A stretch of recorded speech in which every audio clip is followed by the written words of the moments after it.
13 mai 1900. Le même état continuait, et peut-être pire encore, quoique je faisais tout ce que je pouvais pour ne pas me troubler, comme le demandait l'obéissance. Néanmoins, je ne cessais de sentir la pesanteur de l'abandon qui m'écrasait et même m'anéantissait. Oh Dieu, quel terrible état! Au moins dis-moi, où t'ai-je offensé? Quelle est la cause de cela? Ah Seigneur, si tu continues de cette manière, je pense que je n'aurai plus la force. Finalement, Jésus se montra. Mettant sa main sous mon manteau, dans un geste de compassion, il me dit « Pauvre fille, comme tu es exténuée ».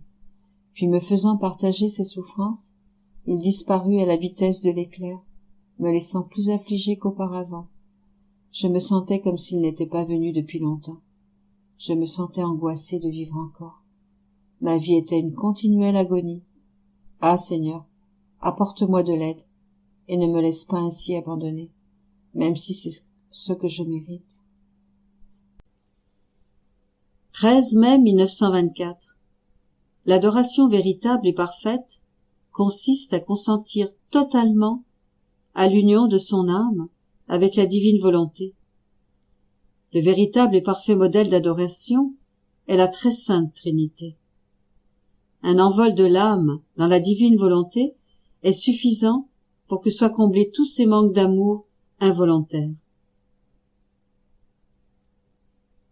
Je priais comme à l'accoutumée et en m'abandonnant dans les bras de la volonté suprême, je me proposais d'adorer en elle la divine majesté. Bougeant en moi, mon Jésus prit ma pauvre âme dans ses mains et l'élevant entre ciel et terre, il adora l'être suprême avec moi et me dit « Ma fille, la véritable et parfaite adoration consiste à consentir totalement à l'union de son âme avec la divine volonté. Plus l'âme unit sa volonté à celle de son Créateur, plus complète et parfaite est son adoration. Par contre, si la volonté humaine n'est pas unie à la divine volonté, encore plus si elle en est très éloignée, cela ne peut pas être appelé adoration, mais obscurité, ombre incolore, ne laissant aucune trace. Si la volonté humaine n'est pas disposée à recevoir le baiser de la volonté suprême, cela peut être insulte ou mépris plutôt qu'adoration. Adorer est en premier lieu reconnaître la volonté du Créateur dans le but de s'y conformer. Si cela n'est pas, l'âme adore en parole, mais en fait, elle insulte et offense. Si tu désires connaître le véritable et parfait modèle d'adoration, viens avec moi, au milieu des trois personnes divines. Alors, je ne sais comment, Jésus me serra plus fermement et m'éleva plus haut que d'habitude, au milieu d'une lumière infinie. Je me suis senti anéanti, mais mon annihilation était surclassée par une vie divine, libérant divers reflets de beauté, de sainteté, de lumière, de bonté, de paix, d'amour, etc. De telle manière que, transformé par ces nuances divines, mon néant n'était plus reconnaissable et était amoureux de celui qui l'avait tant embelli. Mon doux Jésus reprit la parole. Vois, ma fille, l'acte premier des divines personnes est le parfait accord entre leurs volontés. Nos volontés sont si unies que la volonté de l'un ne peut être distinguée de celle de l'autre. Même si nos personnes sont distinctes, nous sommes trois. Notre volonté est une, et cette volonté unique produit un acte d'adoration continuelle et parfait entre les personnes divines. Chacune adore les autres. Cet accord entre nos volontés produit une égalité de sainteté, de lumière, de bonté, de beauté, de puissance et d'amour. Il fait régner en nous l'ordre et la paix et nous donne des joies et un bonheur immense, des béatitudes infinies. L'accord entre la volonté humaine et la volonté divine est le lien premier entre le Créateur et la créature. par lequel, comme à travers un canal, les vertus divines descendent dans la créature et produisent en elle la véritable adoration et le parfait amour pour son Créateur. Par ce même canal, la créature reçoit les divers reflets des qualités divines. À chaque fois que l'âme s'élève pour s'immerger dans la volonté éternelle, elle en est embellie et obtient encore plus de variété de la divine beauté. C'est pourquoi je dis que l'âme qui fait ma volonté fait mon amusement et mon contentement. Je garde le pinceau de ma volonté à la main, et lorsque l'âme plonge dans ma volonté, je m'amuse à lui faire des retouches et à peindre en elle de nouvelles nuances de ma beauté, de mon amour, de ma sainteté et de toutes mes qualités. Pour moi, être en cette âme et être au ciel, c'est la même chose. Je trouve en elle la même adoration que celle des personnes divines, ainsi que ma volonté et mon amour. Et comme il y a toujours quelque chose qui puisse être donné aux créatures, j'agis tantôt comme un peintre habile, en peignant mon image en cette âme, tantôt comme enseignant, en lui communiquant les doctrines les plus sublimes, tantôt comme un amoureux passionné, en donnant et désirant de l'amour. En somme, j'use de tous mes arts pour m'amuser avec cette âme. Et quand, offensé par les créatures, mon amour ne trouve aucune place où se réfugier pour échapper à ceux qui me poursuivent afin de me faire mourir, ou veulent me forcer à me retirer dans la voûte des cieux, je prends refuge dans l'âme qui possède ma volonté, et là, je trouve ma puissance qui me défend, mon amour qui m'aime, ma paix qui me donne du repos, tout ce que je veux. Ma volonté relie toutes choses, le ciel, la terre et tous les biens, desquels elle ne fait qu'un, et d'où proviennent tous les biens imaginables possibles. Aussi, je peux dire que l'âme qui fait ma volonté est tout pour moi, et que je suis tout pour elle. Ensuite, mon aimable Jésus disparut en se retirant dans les profondeurs de mon cœur. Je demeurai réconforté, fortifié, oui, mais en proie à la douleur d'être sans lui, et de ne pas lui avoir dit un seul mot au sujet de mon état difficile. Oh oui, quand l'âme est avec Jésus, elle se complaît éperdument et ne ressent aucun besoin. Avec lui, tous les soucis disparaissent et tous les biens sont disponibles. Mais quand il se retire, les soucis reviennent et la douleur de son absence devient encore plus aiguë, déchirant le cœur sans pitié.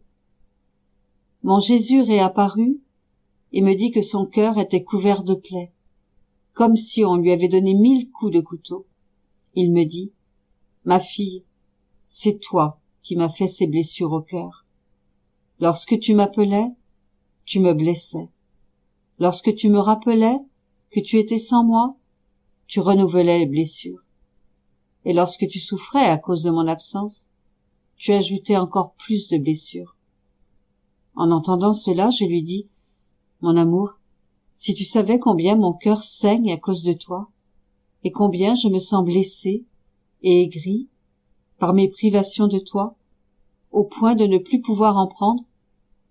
Ainsi, mon cœur est encore plus meurtri que le tien. » Il reprit, « Voyons donc qui a plus de blessures entre toi et moi. » Alors, il visita l'intérieur de mon âme et fit la comparaison entre lui et moi, pour savoir qui avait le plus de blessures, lui ou moi.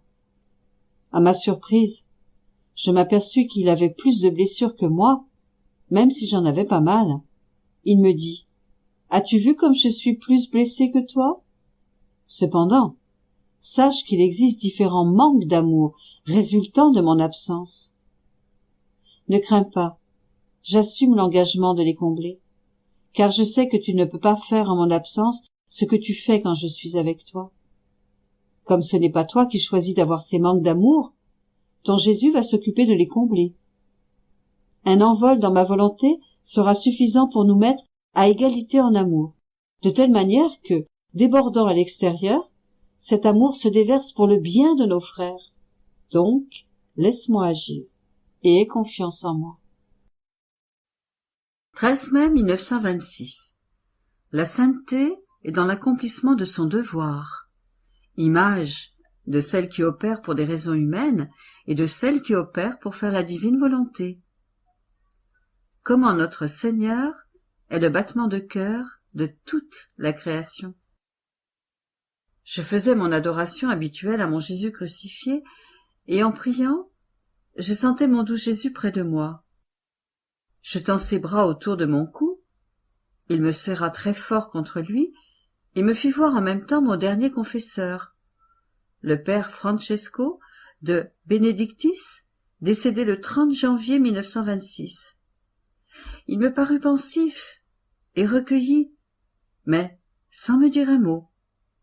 Mon Jésus le regarda et me dit « Ma fille, ton confesseur a trouvé de grandes choses devant moi, parce que lorsqu'il voulait entreprendre une fonction, un engagement, il ne négligeait rien pour remplir cette fonction exactement. Il était très attentif, il faisait de grands sacrifices, et si nécessaire, il était prêt à mettre sa propre vie en jeu pour que cette fonction soit remplie exactement. Il craignait qu'en n'exécutant pas comme il le fallait sa fonction dans les œuvres qui lui étaient confiées, il pourrait être lui-même un obstacle à ses œuvres. Cela signifie qu'il avait conscience de la valeur réelle de mes œuvres, et son attention attirait les grâces nécessaires pour l'accomplissement de sa fonction.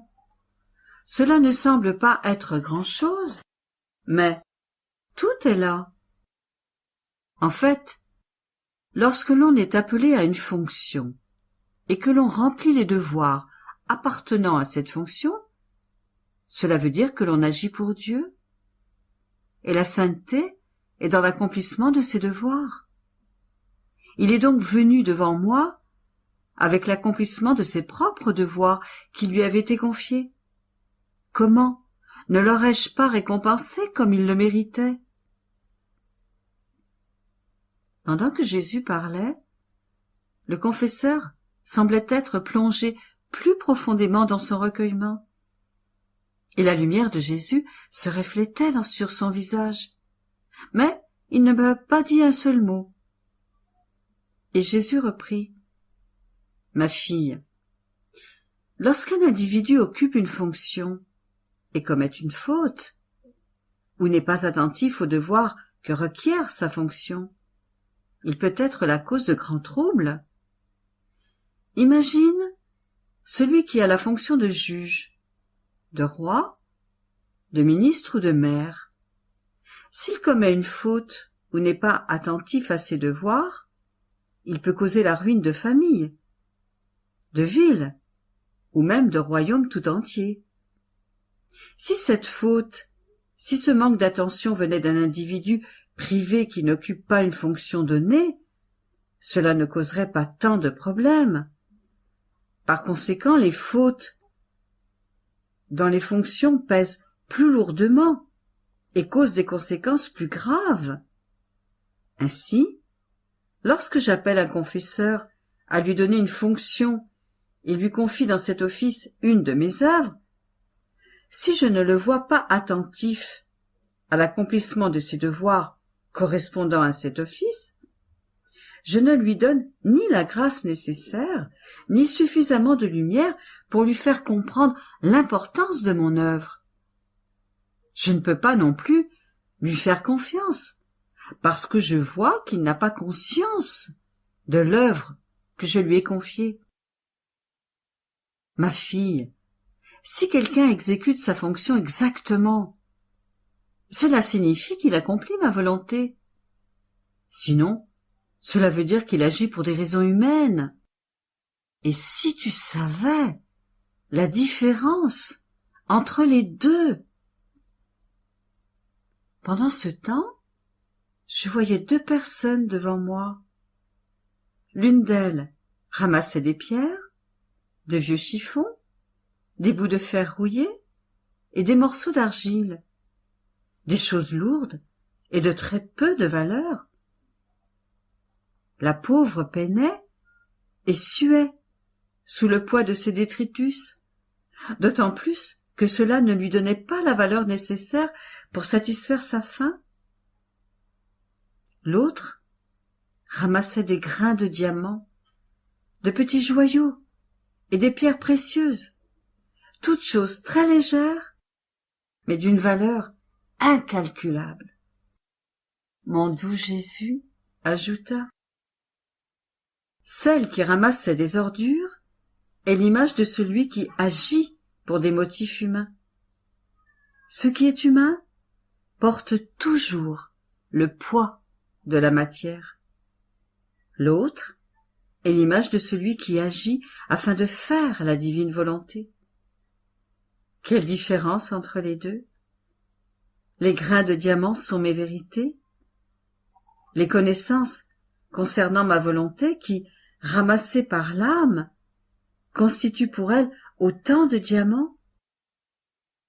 Si quelqu'un perd un peu de ses ordures ou ne les ramasse pas, il ne causera presque aucun dommage. Mais si quelqu'un perd ou ne ramasse pas un de ces petits grains de diamant, il fera beaucoup de mal, parce qu'ils sont d'une valeur incalculable et pèsent autant que Dieu peut peser. Et si cela est perdu, parce que quelqu'un a la fonction de les ramasser, quel compte ne lui faudra-t-il pas rendre, ayant causé la perte d'un grain d'une valeur infinie, qui aurait pu faire Dieu sait quel bien aux autres créatures? Après quoi, mon doux Jésus plaça son cœur en moi et me fit sentir sa palpitation, me disant: ma fille, je suis la palpitation de toute la création. Sans elle, toutes les choses créées seraient sans vie. J'aime tellement celle qui vit dans ma volonté que je ne sais pas être sans elle, et je la veux avec moi pour faire tout ce que je fais. Ainsi, tu palpiteras avec moi, et parmi les nombreuses prérogatives que je te donnerai, il y aura la prérogative de la palpitation de toute la création. Il y a dans la palpitation la vie, le mouvement, la chaleur. Tu seras ainsi avec moi pour donner la vie, le mouvement et la chaleur à toute chose. Alors qu'il disait cela, je me sentais mouvoir et palpiter dans toutes les choses créées. Et Jésus ajouta: celle qui vit dans ma volonté est inséparable de moi, et je ne sais comment être sans sa compagnie. Je ne veux pas être isolé, parce que la compagnie rend les œuvres que l'on entreprend plus plaisantes, plus agréables, plus belles. Par conséquent, ta compagnie m'est nécessaire, afin de briser l'isolement dans lequel les autres créatures me laissent. 13 mai 1928. L'âme qui vit dans ma divine volonté a tout en son pouvoir.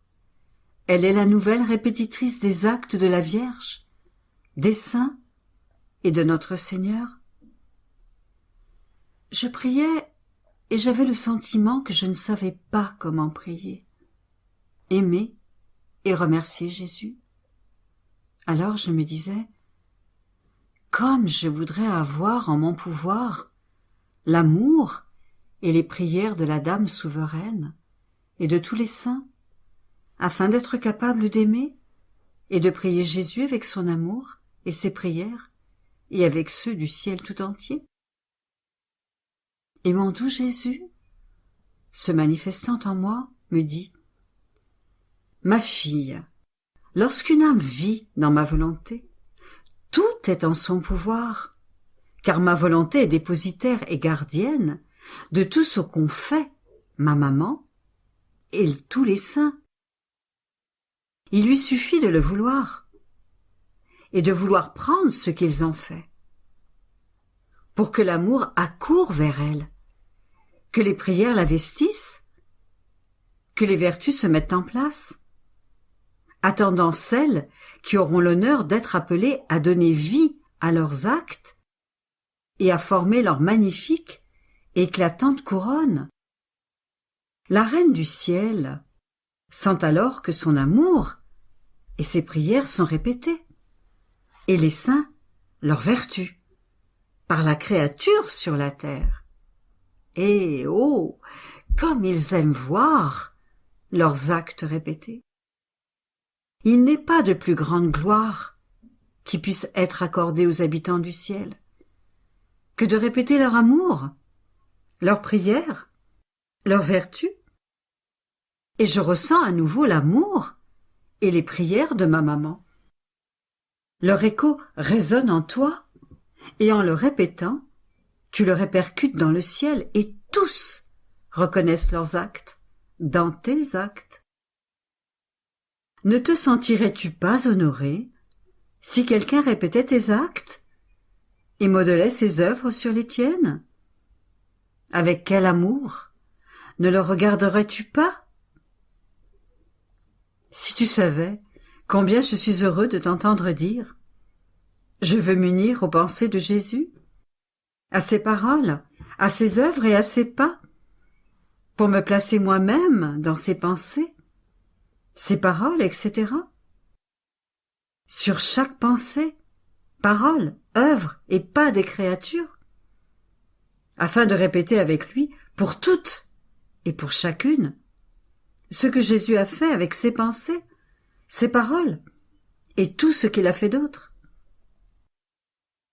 Il n'est rien que tu aies fait, que je ne veuille faire moi aussi, afin de répéter l'amour et tout le bien que Jésus a fait. Je me sens alors moi-même sur la terre. Je sens mes actes répétés par toi, et j'attends la répétition de mes actes avec tant d'amour que je deviens moi-même acteur et spectateur en toi pour m'en réjouir et recevoir la gloire de ma propre vie. C'est pourquoi la créature qui vit et opère dans ma volonté est reconnue par le ciel tout entier comme porteuse de joie divine pour tout le ciel. Et en gardant ouvert le ciel, elle fait descendre sur terre et sur toutes les créatures la rosée céleste de grâce, de lumière et d'amour.